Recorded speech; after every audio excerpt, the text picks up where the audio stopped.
In the 60s and 70s, we consumed healthy snacks.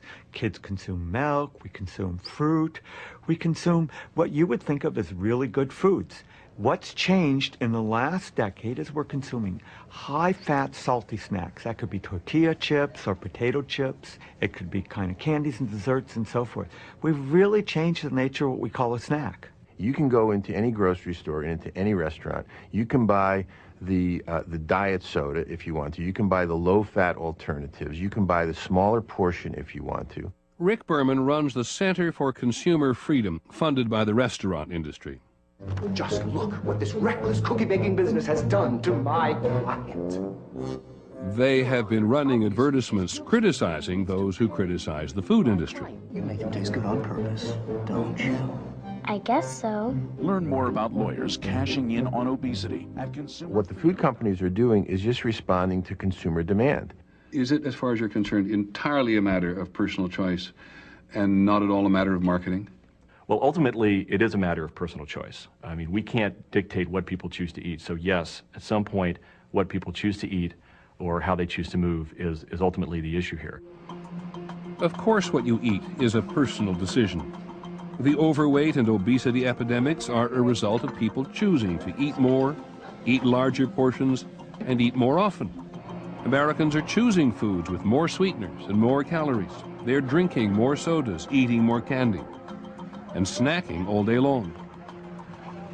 Don't you think the food industry is simply giving people the products they want? I don't think that you can talk about giving the public what the public wants without discussing the $33 billion a year that the food industry spends to try to promote that kind of want.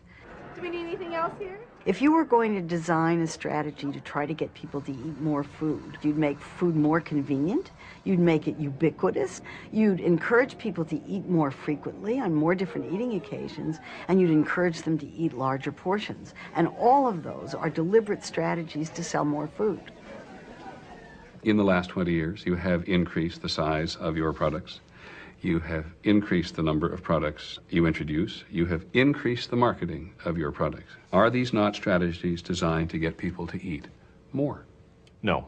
They're strategies to respond to what people's needs are today. I think that the industry is acting very responsibly to try to bring these products to market in a responsible way and to make sure that what they're offering fits into people's healthy diets. Working the pounds off, it's Good Morning America's Lock the Door, Lose the Weight. Americans talk a lot about being fit and thinner. Americans spend billions of dollars every year on diets and exercise. Reach and pull good. There are thousands of exercise videos, machines, gadgets, gimmicks, all designed to help us lose the weight we put on by eating too much. How about butt squeeze? Oh. And for the food industry, exercise is a convenient answer to obesity. I think people do need to exercise more, and not just exercise, because when you think of exercise, it often seems like it's more than you can fit into your very busy day. But you can take small steps. Obesity is not going to be solved through sheer physical activity. The food industry would like to blame everything on lack of exercise. Eat as much as you want, exercise it off. Go out and buy a bike or play basketball with your kid. We should do that, but that's only part of the battle.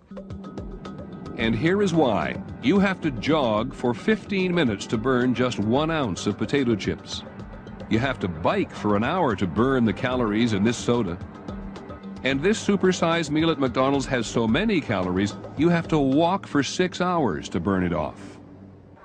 It is hard to see how exercise alone is the solution to obesity. And one food company appears to get it. We need to be part of the solution. We need to try to make a difference here. If you need to be part of the solution, does this mean you're part of the problem? I think food is part of the problem. Michael Mudd is a senior vice president at Kraft, the largest American food processor. They make Triscuits and Oreos and Oscar Mayer products, among other things. What do you think the right public policy is? Do you think it has as its bottom line, eat less? If you ask the question, should America be eating less? Definitely we should be eating less, especially if we're not going to increase our activity. We would not support a move to eat less because that's not going to solve the problem.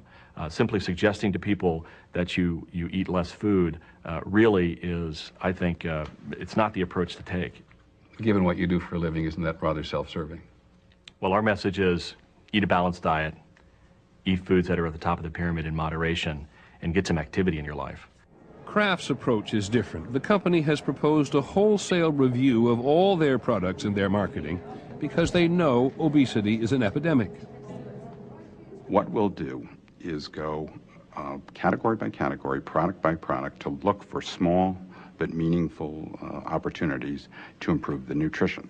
What's the definition of meaningful? Let's say I have a reduced fat product that takes out 5 grams versus the original, and 10 people choose that product. So on a population-wide basis, we've saved 50 grams of fat. But if I take the regular version of that product and I remove 1 gram of fat, and I do it in a way that doesn't affect the taste, and now 90 people choose that product, on a population-wide basis, I've saved 90 grams of fat.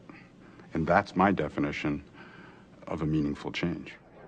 In other words, making every product a little healthier would have an effect on more people. And then we also have roasted garlic.